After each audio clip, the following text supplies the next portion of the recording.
você estiver, queira se ajeitar comodamente para juntos refletirmos sobre estes textos.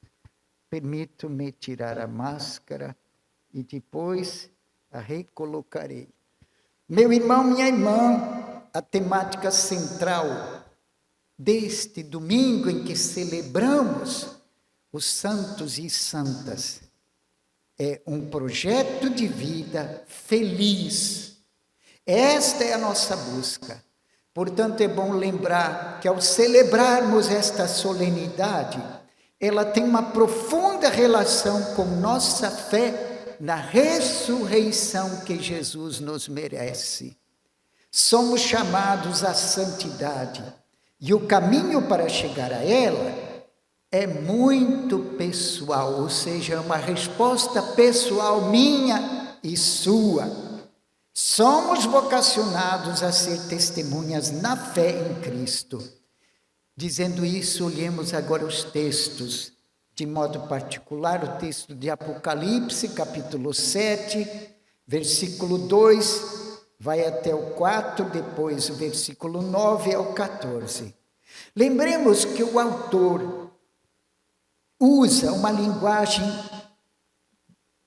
profético-simbólica, muito comum na época em que ele viveu, que hoje nós chamamos essa linguagem apocalíptica.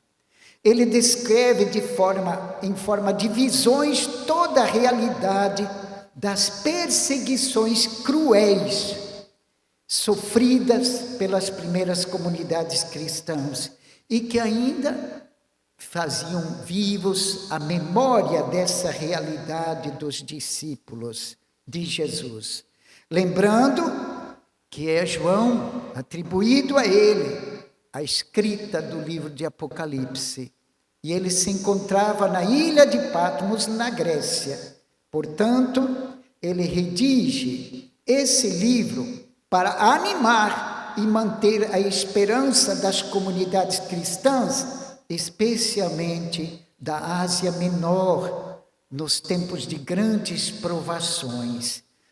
É uma linguagem alternativa que aqueles que detinham o poder não compreendiam, especialmente o poderio dos romanos que perseguiam os cristãos. Mas as comunidades entendiam essa linguagem do que João estava falando para animá-las, para terem resistência e continuarem firmes na fé. Por isso, Roma, local do poder romano, é comparado por João àquilo que o povo de Israel viveu nas garras do tirano Nabucodonosor. Por isso lembra assim, quanta escravidão imposta, quanta perseguição, quanto isolamento, quanto exílio, quanta miséria viveu. E lá também um profeta os animou. Assim João lembra agora e coloca no centro o Cordeiro imolado e ressuscitado, que é Jesus Cristo. Por isso aquela colocação, eu vi o ancião, quem são eles? De onde vêm? Lavaram as suas vestes, lavaram sua vida no sangue do Cordeiro, ou seja, em Cristo que Jesus que todos liberta.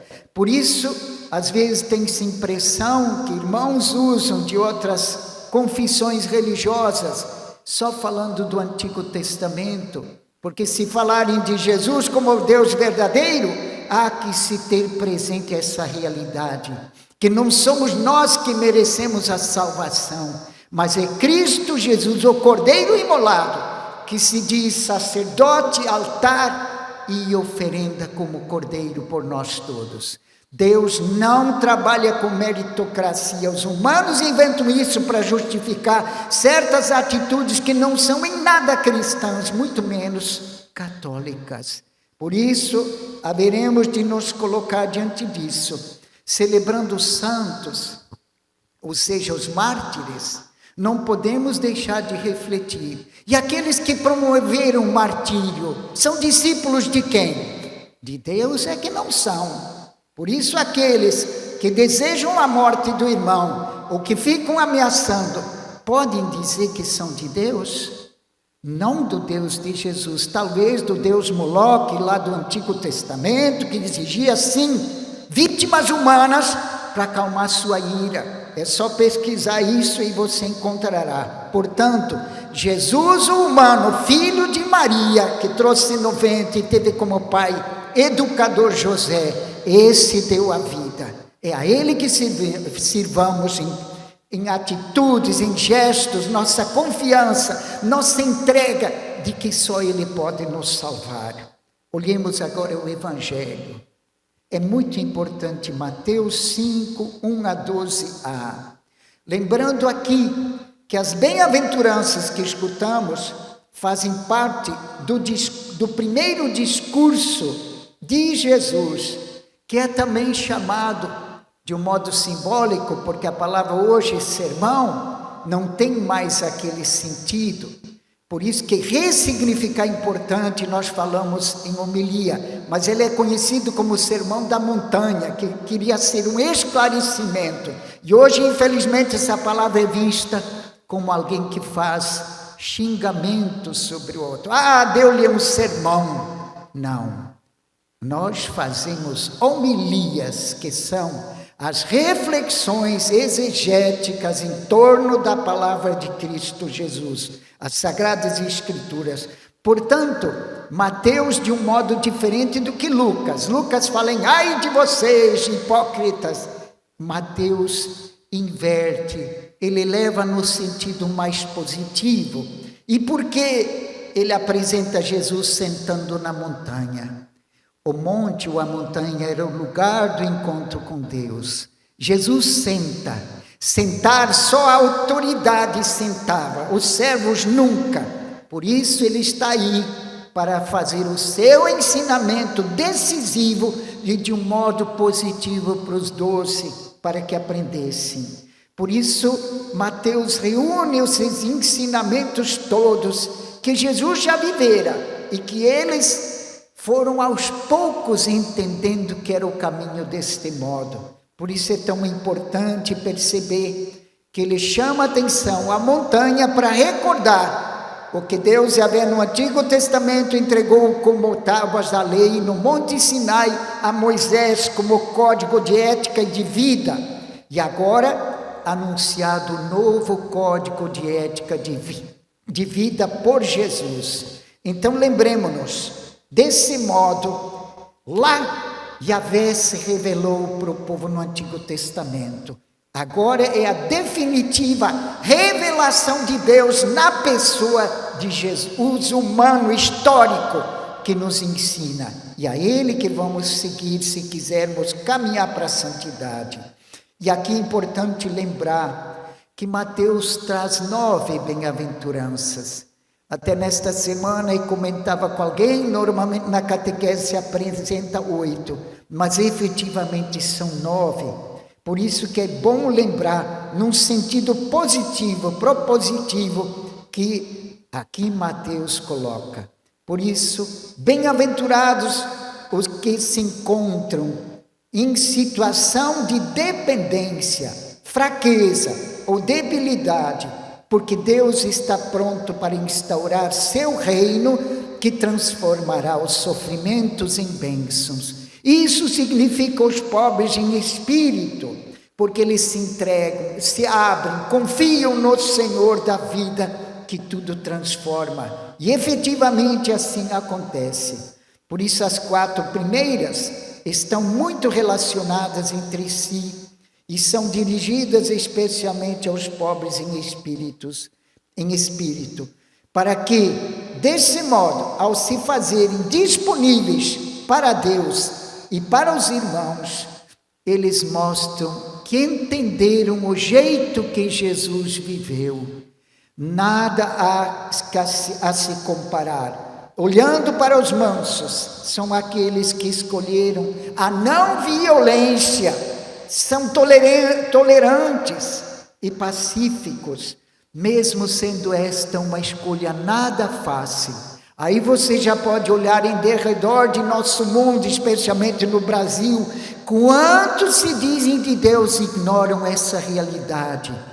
preferem usar armas, preferem matar, preferem seguir outros caminhos. Portanto, aqui está o convite: bem-aventurados os mansos, porque esses entenderam que perdoar é preciso, amar e acolher o diferente é necessário. Também aqui entra os que choram, os que são aflitos, porque muitas vezes estão vivendo isso como consequência do egoísmo de outros irmãos que se impõem sobre eles, ou que colocam muitos limites ou cargas pesadas em suas vidas, a chegar a não reconhecê-los como humanos, como irmãos. Por isso a justiça de Deus há de vir, e essa precisa ser buscada. Os que têm fome e sede de justiça, entrando nessa, são aqueles que buscam a fidelidade aos planos de Deus. E misericordiosos são aqueles que se deixam promover ou se deixam levar pela paz e são promotores delas.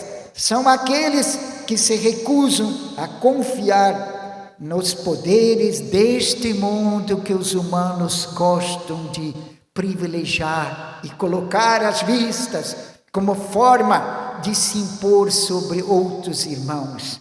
Portanto, as bem-aventuranças são modos de vida que têm a sua consequência benéfica vindo de Deus para quem assim vive, como Jesus aqui propôs.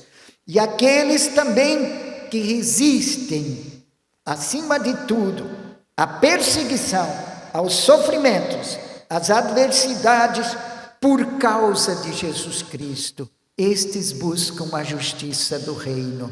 Portanto, é bom lembrar, não são somente santos aqueles que a igreja proclamou, mas muitos outros já estão na eternidade e felizes. E também entre vivos há homens e mulheres verdadeiros santos que dão testemunho. E sem dúvida, um deles que eu gosto de citar, que é o Papa Francisco. Vocês nunca veem ele fazendo ameaças. Ele acolhe como Jesus acolheu as pessoas em sua dor. Enquanto irmãos os julgam e até os chamam de diversas coisas, porque não seguem o seu pensamento, mas ele é fiel ao pensamento, à doutrina e aquilo que Jesus viveu humanamente, de como acolheu todos com misericórdia. Então é importante que nós nos lembremos. Nós vamos levar conosco, quando partirmos daqui, aquilo que fizermos de bem aos irmãos. Se eu não tiver feito nada de bem ao irmão, à irmã, o que eu vou apresentar diante do Senhor quando chegar meu dia? E essa fila vai andando. Eu não sei, nem você sabe quando é nossa hora. E o que apresentaremos? Riquezas? Poder? Orgulho? Vaidade? Nada disso. Isso só serve para agradar o maligno. E ele sim gosta disso, e ele quer discípulos. Mas nós queremos aprender no caminho com Jesus. Porque é no caminho que ele fora ensinando os 12. É no caminho que ele deu a vida. É no caminho que ele foi torturado. É no caminho que ele foi até a cruz, livremente por nos amar. Aprendamos dele e aí estaremos caminhando para a santidade e dando nossa resposta em vida, não depois. Amém. Creio em Deus Pai Todo-Poderoso.